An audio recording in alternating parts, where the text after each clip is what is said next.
So this chapter in the text is, like the other ones, pretty straightforward. We're going to continue our discussion about healthcare financing and how healthcare is paid for. Last chapter we talked about public health insurance, Medicare, Medicaid, and how that was paid for, with tax dollars, and how Medicaid is a state-ran program versus Medicare, which is a national ran program. And so this chapter we're going to be talking more about private health insurance. Okay, and how that's sort of broken out and where the money comes, and we're going to talk about the transactions and how they occur between healthcare consumers and providers. We know that the cost of the healthcare system is going up astronomically. We've talked about that in class, and we've talked about it in previous lectures. Okay, again, this is just a graphical analysis showing U.S. healthcare expenditures as it relates to GDP and how it's been going up. So again, we know that healthcare has been going up. This is another graphical analysis talking about healthcare costs. And so the thing I want you to pay attention to here is if you look right here, this is in the year 2000. We spent $1.3 trillion on our healthcare in the U.S. And by 2008, literally 8 years later, we're at 2.3 trillion. And so last year in 2013, a lot of healthcare economists say we broke the $3 trillion barrier. And so if you look at 2013 compared to 2000, we literally more than doubled our healthcare costs in the United States, from 1.3 trillion to $3 trillion. And if you look at if you just look at 2000 compared to 2008, what this graph is showing is that this is the percentage of that $2.3 trillion in 2008, who paid for it. Okay, where did all those costs come from? Who footed the bill for those costs? And so 20% of this $2.3 trillion was a Medicare expense. 14.7, or you can round up to 15. 15% was Medicaid, and then 12.5% was other government programs. So if you look at that, that's 20, 35, 45, 46, 47. About 47% of all healthcare expenditure came from the government, okay, our tax dollars. Almost $1 trillion in 2008, or probably over $1 trillion in 2008 came from government expenses. That's a lot of money. And if you look at private health insurance, about a third of that. So that's a pretty lucrative business. And if you look at 2013, if all these numbers held up as far as percentage breakdown, you could say that the private health insurance market is a $1 trillion business. Okay, a lot of money is being spent in the healthcare system. And this is the video that we've seen in class and previous slides. This is just a graphical, or the cartoon of what $1 trillion looks like. So all those costs in our healthcare system, you would think that we have the best care, and you think that everybody within the United States is getting high quality healthcare, but that's not the case. Not everybody needs healthcare. And actually there's and on the quiz and then on the midterm, you're going to see this term. It's called Pareto's principle, or the 80-20 rule. When you look at the most expensive healthcare consumers in the United States, the top 20%, okay, they spend 80% of our healthcare costs. So the sickest 20% of the population in the U.S., the sickest people that use healthcare the most, 20%, they spend 80% of our healthcare costs. And that 20%, what conditions do those patients have? Chronic disease, okay, diabetes, end-stage renal failure, COPD, cancer, cardiovascular disease, okay, obesity, and all the negative health effects that come with it. Okay, that is what 80% of our healthcare dollars is going towards, is taking care of the 20%, the sickest care in the United States. And so a lot in popular media, if you watch Fox News, CNN, Even the Daily Show, you hear refer to the healthcare system as actually it's the sick care system because we spend all our money taking care of the sick and nobody ever really gets better. Excuse me. But that transaction on how healthcare is paid for, um, we don't pay for that ourselves. You know, those services aren't paid out of our pockets. Okay, those costs are very, very expensive. They're very, very high.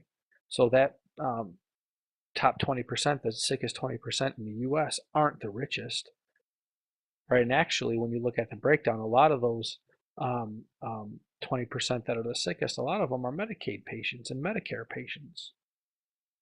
Okay, and so who pays for all that? Well, in the U.S., because we have health insurance, um, you know, this idea of group health insurance, we spread the risk out across a lot of people, or we pool our risk.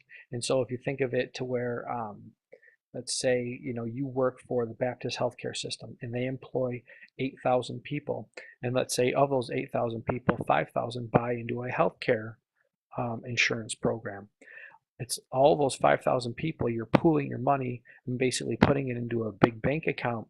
And when anybody in that 5,000 people, whenever they need health care, it comes out of that pool of money. So you spread your risk out across a lot of people in order to pay for this high dollar, the high dollar costs of these treatments that this sick is 20%. And so what about the other 80%? Right, that aren't sick and that aren't getting high expensive health care? Well, it's an insurance policy, right? In case something happens, in case you break your ankle, in case you're, you know, knock on wood, in a car accident, you have insurance to pay for a health care incident. And we talked about public insurance on the last one. In the last chapter. And so this right here is a graphical analysis of, in 2010, roughly $2.6 trillion spent on the healthcare system. Which which payers are paying the most money? And so it's just sort of, you know, a pie chart of showing the different percentages of who pays what out of that $2.6 trillion. And so it basically says the same thing that this graph showed right here, right? Except this is just, of course, this is a bar graph, and of course that previous slide was a pie graph, and this is 2008. So in 2010, the numbers really haven't changed a whole lot, but the cost of the entire system keeps going up, but the percentage breakdown pretty much stays the same. Okay, the U.S. Taxpayers are paying, see, what was that, 37% of that $2.6 trillion. So if you look at it, 416 billion, 546 billion, that's almost $1 trillion of our tax dollars are going towards paying Medicare and Medicaid. And then other public spending, you throw another $312 billion into it. So that's well over $1 trillion. It's about $1.2 trillion. So a lot of our healthcare costs are coming right out of our tax budget. And I think in 2010, that was the first time in the history of the United States that the largest line item on the U.S. Budget, on the government's budget, that the largest line item was not our defense, national defense. And actually, healthcare overtook that spending. When you look at what we were spending on Medicare and Medicaid, we spend more on Medicare and Medicaid than we do on our national defense budget. So a lot of money. And you look at the private health insurance market, about 1/3, 32% of our healthcare dollars are in the private health insurance market. Okay, a lot of money. It is and because it's private health insurance, it's a business. It is a for-profit business. Okay, that's what private companies are in the United States, as both of them are for-profit. And the private health insurance market, it is a for-profit market. And the United States is the only country on the planet with such a huge slice of for-profit health insurance. And we'll talk about that in the next chapter. So let's look at private health insurance. Roughly 500 billion is spent on employer provided health insurance. Okay, it's some private health insurance is sold directly to the consumer. Like if you go to the town center, they have that Florida Blue store. It's an actual bricks and mortar store where somebody can go in there and you can buy health insurance. And keep in mind, this is prior to 2014. Some of the provisions in the Affordable Care Act that were implemented in 2014 look to shift some of these numbers and change it. And we'll talk about that after, um, um, you know, before the midterm, but after these two chapters, 3 and 4. I believe we're going to talk about that later. But anyway, a lot of money is being spent on private health insurance. And so in the private health insurance market, most of those dollars are all employer-based group health insurance plans. Okay? And so this graph right here shows of all taxpayers in the U.S., of all working citizens in the U.S., that would be 100. Of all 100% of everybody that has a job in the United States, okay, about 59% of those have health insurance through work. Okay, if you work for a large company that employs 200 or more workers, then 63% of those people that work for a large company have health insurance through their company, through work.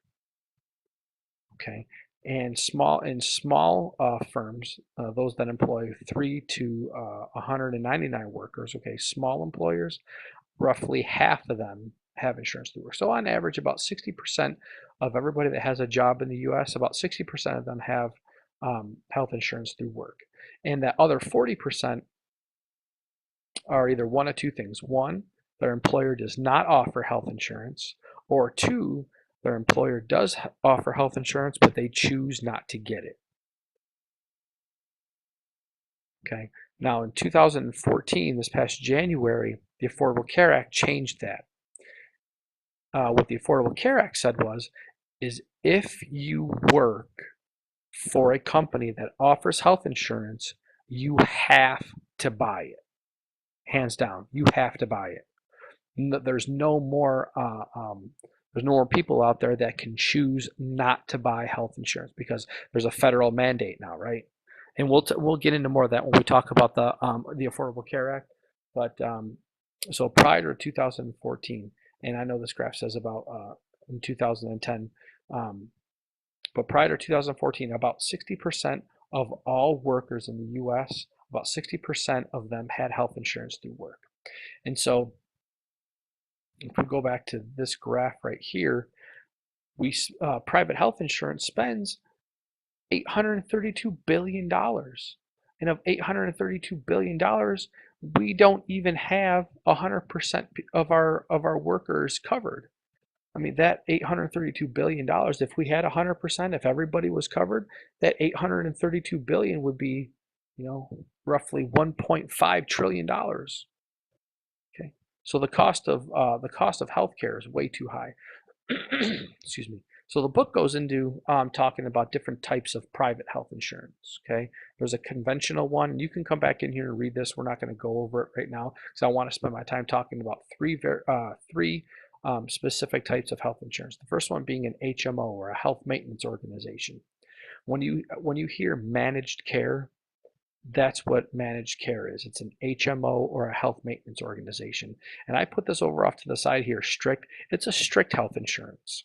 Okay, the insured folks you have to select a primary care physician. If you have an HMO, you have to select a primary care physician. Okay, and then that's your primary care provider.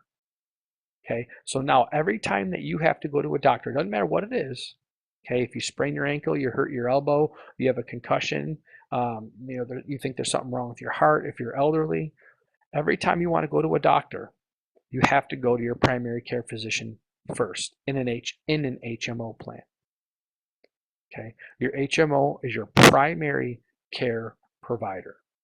You go to your primary care physician, and if that doctor cannot take care of a fractured ankle, or if you need a knee replacement, or if you need to see a lung doctor, Okay, if your primary care physician cannot take care of whatever the issue is, then they make the referral, right, to a specialty doctor, such as a cardiologist, a pulmonologist, a nephrologist, an orthopedic. Okay, um, but I say that it's strict is because once the primary care doctor makes that referral goes to your HMO, the organization, such as Blue Cross and Blue Shield or Aetna or whoever the insurance company is, right? It goes to a nurse review specialist, and then they review your file, they review the referral, and then the company says, yes, you can go, or no, you can't. And if they say, no, you can't, that it's not approved for you to go see an orthopedic, then they will lay out a course of care to take care of whatever the issue is.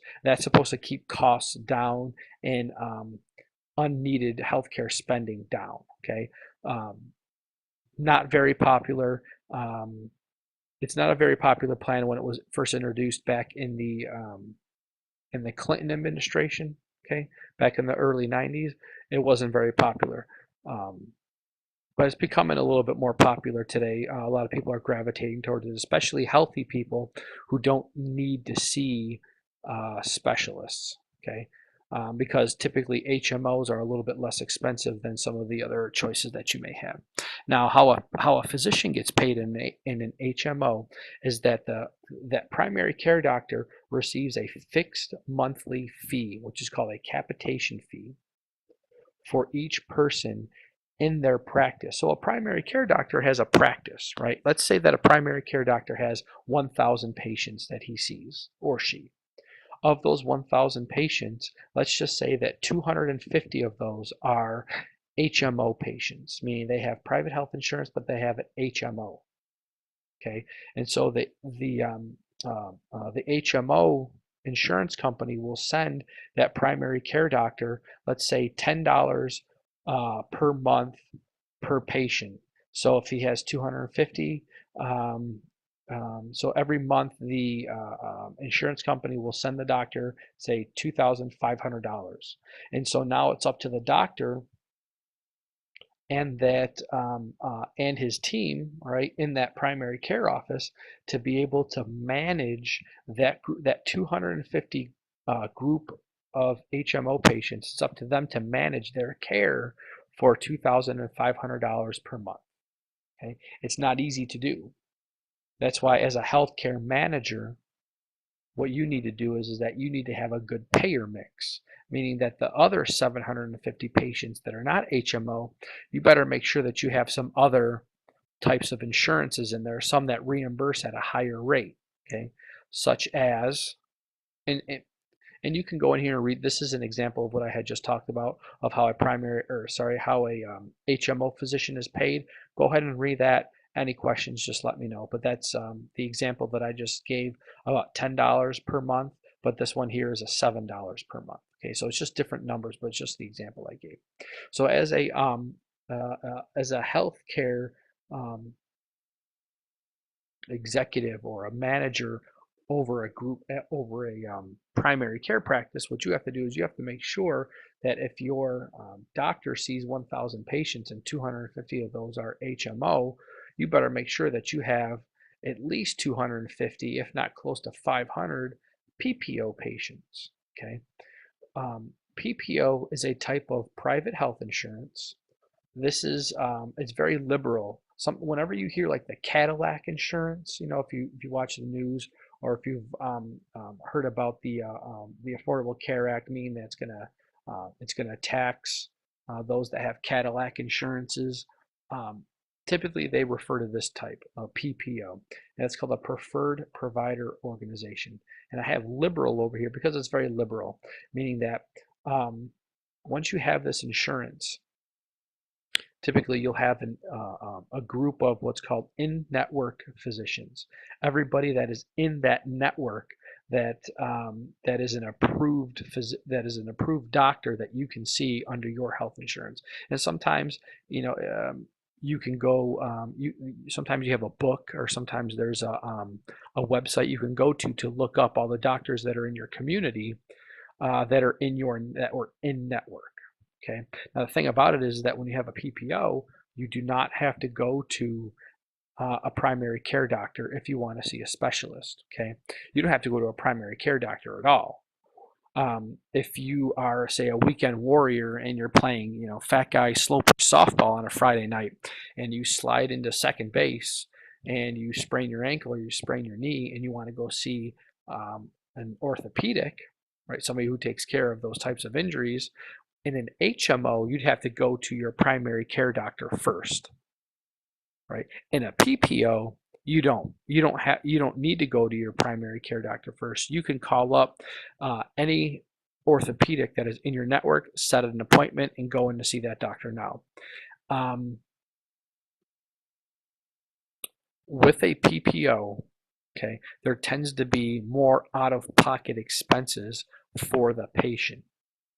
Okay, you have a deductible that you pay. There's co-insurance that you pay, and there's co-pays that you pay out of pocket when you go see the doctor. And if you're not sure what those health terms mean, make sure you go to Blackboard and you look up that document, health insurance terms, which should be under other documents and resources tab in Blackboard. Okay. The deductible is the out-of-pocket expenses that you will pay before your health insurance company starts to pay.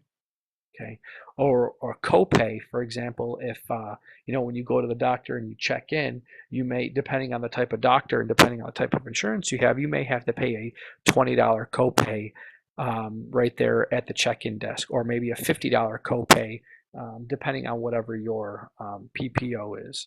But typically for PPOs, there's more out-of-pocket expenses than you would have for an HMO. Okay, and so again, if you have money, you can go see the doctor that you want to see right now. There's no gatekeeper. Okay, a gatekeeper meaning that primary care doctor in an HMO plan that determines that makes your referrals. Okay, and we'll go over that.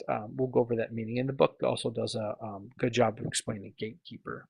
Okay, a PPO is the most common type of private health insurance.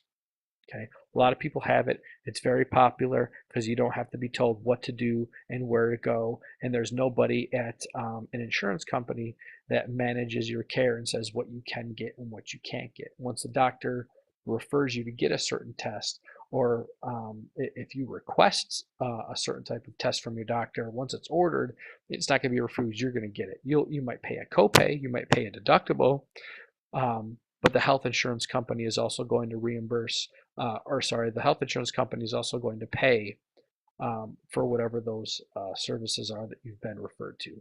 But again, this is a fairly expensive plan. You're going to pay out of pocket for it. The next one we're going to talk about is this one right here called HDHP/SO. That's a high deductible plan with a savings option. Okay, high deductible meaning that there's a lower premium with this. And if you're not sure what a premium is or a copay is or a deductible, again, go to the list of health insurance terms that is in Blackboard and make sure you understand those terms. Okay. Now, with a PPO, you pay a higher premium. Okay, you pay a higher deductible, but the premium is typically relatively high. Okay. You do pay a copay, you do have co-insurance, and you do have a deductible. Now with an HDHP, the premium is typically lower. Okay, the premium is what you pay out of your paycheck every time you get paid.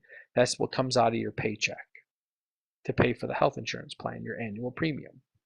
Okay, but high deductible meaning that if you get hurt, or if you do have to go to the doctor for something, like if you have to go to the emergency room, or if you have to go to a walk-in urgent care clinic, or if you do have to see a specialty doctor, your out-of-pocket expenses, your deductible is going to be higher.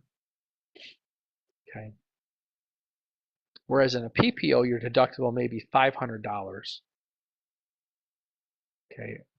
Typically in a high deductible plan, you're going to be paying anywhere from $1,000 to $2,500, and that was when this book was published, which was 2008. Typically today you might pay more. Okay, but there is a limit. The government sets a limit on what the deductible will be. Okay, and you can look that up. And here's a a link to a government website that shows you what in 2012 what the deductible maximum was for 2012, and it'll go up every year um, um, based upon the economy. Okay. Now the HDHP is very, very fast growing. People are starting to gravitate away from a typical PPO over to the high deductible plan. And what type of person do you think would gravitate away from a PPO over to a high deductible plan? Healthy people. Okay. The sickest 20%, those are the folks that probably have a PPO if it's available to them, because they can see anybody they want to see, and they don't. That high cost comes out of the insurance plan.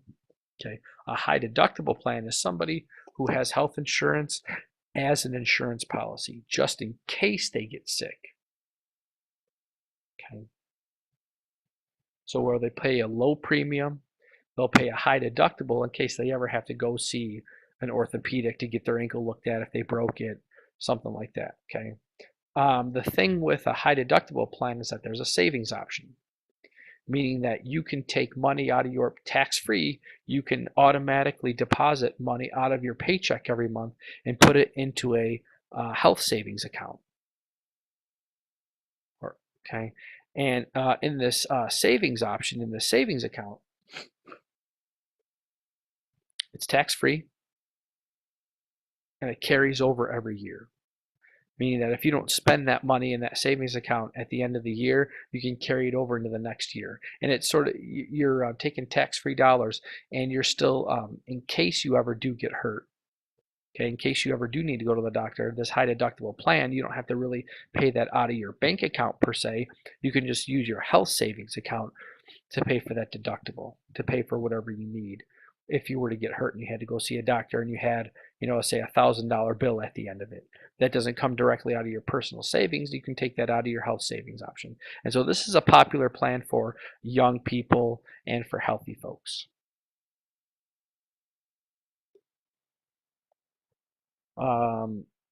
This right here is a breakdown of insurance type. Okay, we're starting to see, just pay attention to the HMO, PPO, and high deductible plan.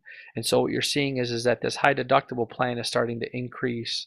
PPOs are starting to get a little bit less and less, and even HMOs, I guess, are starting to go down a little bit in favor of the high deductible plan. But as time goes on, you should see the high deductible plans start to go up, and maybe PPOs start to go down a little bit. Okay. This right here is just a graphical analysis. Look, a bar graph looking at the average cost of total premiums per health insurance type for 2010. And so typically with a premium, what happens is that's the part that comes out of your paycheck, right? Typically with a premium, let's say that you have a $10,000 premium for a health insurance plan. So what happens with that is, typically if it's an employer-based plan, which again, as we already discussed, about 60% of all health insurance options are employer-based, meaning you buy it at work, as part of a benefits package, right? And so your employer will pay for typically about anywhere from 60 to about 66% or 2/3 of your premium. Okay, that's part of your compensation package, and then you'll be left with roughly about 33 to about 40% of your premium, depending on where you work and depending on the size of your company. And this is just sort of a breakdown of, the blue being the employer contribution, and then the orange being the worker's contribution. And then, so for example, of all these plans, on average in 2010, a family plan for private health insurance cost about almost $14,000, of which out-of-pocket premium was $4,000 for the worker, okay, for the employee, versus almost $10,000 the employer paid. Okay, so it's part of the benefits package. But what we're starting to see 2009, 2010 is that because the cost of health insurance and the cost of healthcare as a whole was going up so much, okay, um, what we saw in the U.S. is that employers were starting to just say, okay, guys, time out here. The cost of health insurance is going up too much. I'm not going to continue to pay for these annual premium increases because every single year you're looking at a 10% hike in the cost of your premiums, okay, for your insurance policy. And if you look down here, what this graph is showing is that since 1999, here's the annual increase of inflation in the U.S., which is just the cost of goods and services, right? How much it increases every year. And then this right here is the cost of the average wage over time, right? So since 1999, the cost of, a person's average wage, if they've been working continuously from 1999 to 2010, their wage would have increased by 42%. Okay, again, that's just annual raises and cost of living increases, et cetera, et cetera. Versus if you look at the cost of health insurance premiums, I mean, the cost of health insurance premiums have skyrocketed. The cost of a health insurance premium in 1999 and then in 2010, I mean, it increased 100 and say 45% on average. And so what happened here was, what this graph is showing is that every single year, the cost out of pocket for the employee is going up, and the cost out of the employer for what they're paying for that group health insurance per person was also going up. And so what you see right here in 2010 is that the blue line being health insurance premiums for the employer.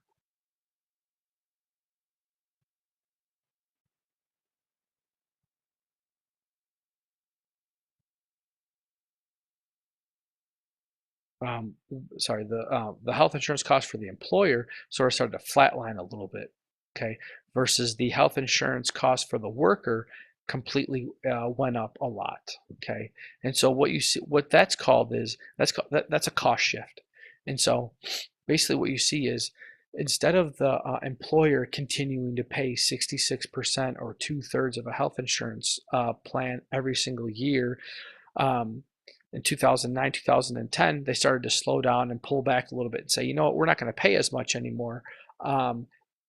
If we're going to offer health insurance plan, instead of roughly the employer paying 2/3 and the employee paying 1/3, we're going to cut that back and go 60-40 with it, meaning that the employers are starting to not pay as much of the premium for somebody's health insurance, and so they're taking the cost and they're shifting more and more of it over to the employee or to the workers to get them to pay more out of pocket for health insurance. And one thing that's causing an uproar is that meanwhile, while while the actual workers and employees, while they are having to pay more and more out of pocket for health insurance, um, profit margins for health insurance companies are going up and at all-time highs at the same time that employees have to pay more out of their pocket. Okay, and so Congress had a little bit of backlash, especially with the Affordable Care Act, and so the Affordable Care Act is now is putting a cap on how much insurance companies can actually profit every year, and so you're not going to see this 12, WellPoint right here making 12% every year. I think the government capped it at like 7.5%, let's say. And so now in 2014, if WellPoint makes 12% profit margin, the government says, well, you can only keep 7.5% of it, and so the rest of that is going to have to get reinvested back into the company somehow in order to keep premiums from going up so high. Okay. And so the book does a good job of breaking that down as well, and we're going to talk about that in class. Now this graph right here shows what healthcare suppliers, if you will, or what healthcare providers are getting how much money. So for example, of the $2.1 billion that was spent in 2008, or sorry, $2.1 trillion that was spent in 2008, roughly 33%, or $720 billion, all went to hospitals. Okay, hospitals take the biggest chunk of money in the healthcare system, followed by physicians or doctors, right, who had the next biggest slice of pie at about 23%, or roughly $500 billion. $500 billion went to physicians. And then here's the breakdown of all other healthcare suppliers, home healthcare. Okay, and the third spot, getting the third most money at about 10%, prescription drugs. And that right there is on the rise. Okay, that's gonna continue to go up a little bit. And if you look at how much money hospitals were getting 20 years ago, it was roughly 43% of the pie, but that pie was only $233 billion worth. So whereas today, almost 30 years later, while hospitals get a smaller chunk of the pie, at 33% of all healthcare dollars, that is a much larger pie at $2.1 trillion. Okay, so hospitals get a lot of money. Okay, doctors get a lot of money. How do they get their money though? Okay, we talked about this in class a little bit, is that doctors are still mostly on the fee-for-service model. Okay, the textbook may say that there's a shift away from that and that it's not as dominant as it used to be. Baloney. Doctors are still relying very heavily on the fee-for-service model. Very heavily. Now there are some new payment models that are starting to come out and be researched, but for right now, fee-for-service still dominates the physician's marketplace. Okay. The thing about doctors is that they affect everything else down the line, right? Every other part of the healthcare system, all these other players in here, it all starts with doctors are the initiators. Doctors are the ones that make referrals for prescription drugs. Doctors are the ones that make referrals for home health care. Okay. Doctors are the ones that make referrals to other doctors. Doctors are the ones that make referrals if somebody wants to go into a nursing home. Okay. Doctors are the main drivers of healthcare in the U.S.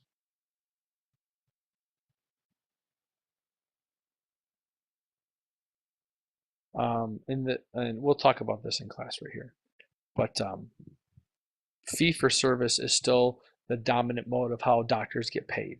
Okay, well, some healthcare entities, such as hospitals and outpatient clinics, particularly whoever employs a physician, some of them are moving towards a salary model. So, for example, at Mayo, the doctors at Mayo get a salary. So let's say that a cardiologist at the Mayo Clinic gets a $250,000 salary a year. Now that's $250,000 regardless of how many patients they see, regardless of how many services they do, regardless of anything, of any referrals that they make. Okay, they get $250,000 regardless. And so what that does is that takes the pressure off of the doctor to be able to do more services to keep revenue up, and that lets the doctor focus on patient care. Versus at Baptist, their main model is a sort of revenue sharing. When you go see a Baptist physician, whether it's primary care, whether it's specialty, that doctor is paid based upon the volume of services provided, the volume of services that are billed out in that doctor's practice. Okay, and we'll get into more of that in class. So two very different models at two local healthcare providers. Okay, hospitals. How hospitals get paid is that when somebody's at a hospital, whatever their diagnosis is, when they're admitted into the hospital sends the private insurance, such as Blue Cross and Blue Shield or Aetna, they will send the invoice over to Blue Cross and Blue Shield. They'll send a diagnosis that this person was in the hospital for 3 days with this diagnosis.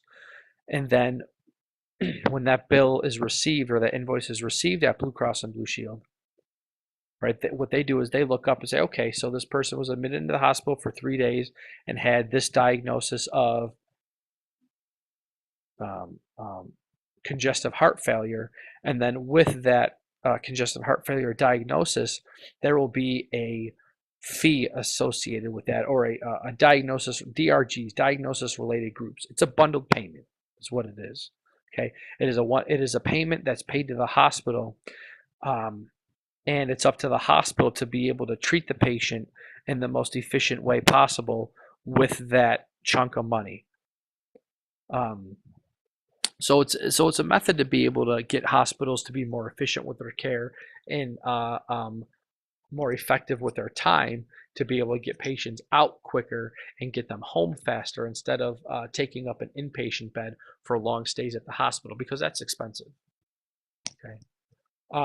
Now with that same mentality of a sort of this one-time payment to take care of a patient, this bundled payment, now insurance companies are looking at that same model for physicians and doctors to take care of chronic disease patients. So whereas before, for say a diabetes patient that a primary care doctor may have, instead of that doctor sending the insurance company a bill for 10 different services that were performed, right? Once a doctor starts to take care of a diabetes patient, the insurance company will send that physician a bundled payment, like a one-time payment of $5,000. Now it's up to the doctor to be able to treat that patient for 2-3 months on that $5,000 on that $5,000 budget, if you will. And if the doctor is able to take care of this patient for less than $5,000, then the doctor keeps the profit, or all the leftover money for profit. If the doctor spends more than $5,000, then he eats it. Okay, so it's a way of trying to force the doctor's hand and physician's hands to be able to operate, to be able to treat their patients more efficiently and more effectively. Okay, sort of a return for the investment, if you will. Okay. Now, with all that money that's being spent on the U.S. healthcare system, the $3 trillion, we still have a big gap. There's still an uninsured. There's still uninsured folks in the U.S. Roughly almost 51 million people in 2012 did not have health insurance. And that number was starting to go up because health insurance is becoming more and more expensive. And the people that just can't afford it anymore, that have to make a choice between paying for a mortgage payment or paying their rent or paying health insurance, they let health insurance go. Okay. So health insurance and healthcare is becoming less affordable for lower middle class and upper lower class. Okay. And then this is a video right here. Feel free to watch it. This is talking about the Affordable Care Act. Now, the Affordable Care Act came along and is trying to make some changes. And we're going to talk about that, not in this chapter. We'll talk about it in class. And you can also watch this video right here and also read up on the document that is in Blackboard that talks about the Affordable Care Act. In a nutshell, what the Affordable Care Act says, though, is that it mandates health insurance coverage for all Americans. Okay, whereas now, we have about 20% or 17% that are uninsured. We have to lower that gap. We have to lower that number, and so the Affordable Care Act says you have to get health insurance. And so what the Affordable Care Act also does is says, well, there's provisions in there to make health insurance more affordable and more accessible if your employer offers health insurance, right, to make that more affordable to you. It also expands Medicaid to make it to get more people into the Medicaid program. And it also some other provisions in there. It also says that health insurance companies cannot deny coverage to somebody based upon a pre-existing condition. So if you go to sign up for health insurance at work and you're diabetic Okay, the health insurance company cannot refuse you coverage because you have diabetes. They have to put you in a pool, a health insurance pool. So who takes care of healthcare, or who pays for healthcare? Okay, private health insurance costs are going up. Where does that money come from? It comes out of the working person's pocket. Their private dollars, your savings, your paycheck.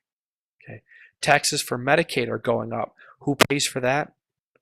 The taxpayer. Comes out of your taxes. Okay, tax increases are going up. And now with the Affordable Care Act, there's going to be more people in Medicaid. Who's going to pay for that? Taxpayers. Okay, enrollment in Medicare is going to go up because you have the baby boomer generation that's going to retire. And there's not enough workers in the US to be able to fill the jobs that are going to be needed to be filled in order to pay for the Medicare increases. So what's going to happen? Medicare taxes are going to go up. And who pays Medicare taxes? Workers. Those that do have private health insurance, copays are going up, deductibles are going up, premiums are going up. That comes out of your pocket. So the Affordable Care Act is trying to curb some of that. Okay, the Affordable Care Act is a very, very big law. Okay, it's trying to, what the Affordable Care Act does is trying to increase access to health insurance for all Americans, trying to make it affordable. One of the ways is trying to make it affordable is by putting different payment models out there, meaning that whereas before where a doctor could just bill for any services that he or she may have for their patients, now what they're doing is they're implementing capitated payments, meaning that when somebody comes to see a doctor for a certain condition, like I said before, the doctor gets a one-time payment, and now it's up to the doctor to be able to manage care accordingly. Okay, it's not an open bank account anymore. Government put a federal limit on how much insurance companies can make in profit. Okay, but there are people out there that are opposing the Affordable Care Act, and especially last year at this time in 2013, if you were paying attention to the news at all, it was a circus. Republicans trying to repeal it, right? Some large companies trying to say that, hey, you can't mandate. You can't tell me that I have to offer health insurance, and you can't tell me that I have to give health insurance to everybody in my company, i.e. Walmart. Okay, so a lot of people opposing the Affordable Care Act, but something has to happen. Something has to give. Okay, we've seen that before. We've seen that before. So it seems to be the best way to take care of the rising costs of health insurance is to prevent chronic disease. The biggest one of the biggest takeaways that you can take from chapter 3 here is that Pareto's principle, the rule of 2020, is that the sickest 20% of our healthcare consumers are spending 80% of our healthcare dollars. 80%. And it's all chronic disease. Okay. But it's a vicious cycle. You know, how do we prevent chronic disease? Well, you have to eat better. You have to exercise more. You have to drink responsibly, right?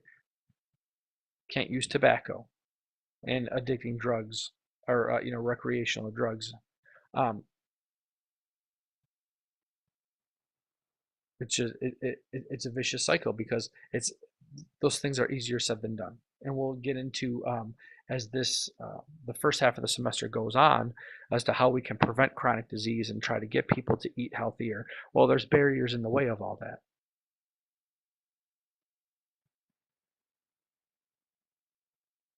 And there's some discussion questions. So we will get into some more of that in class. And that was chapter 3. Let me know if you have any questions.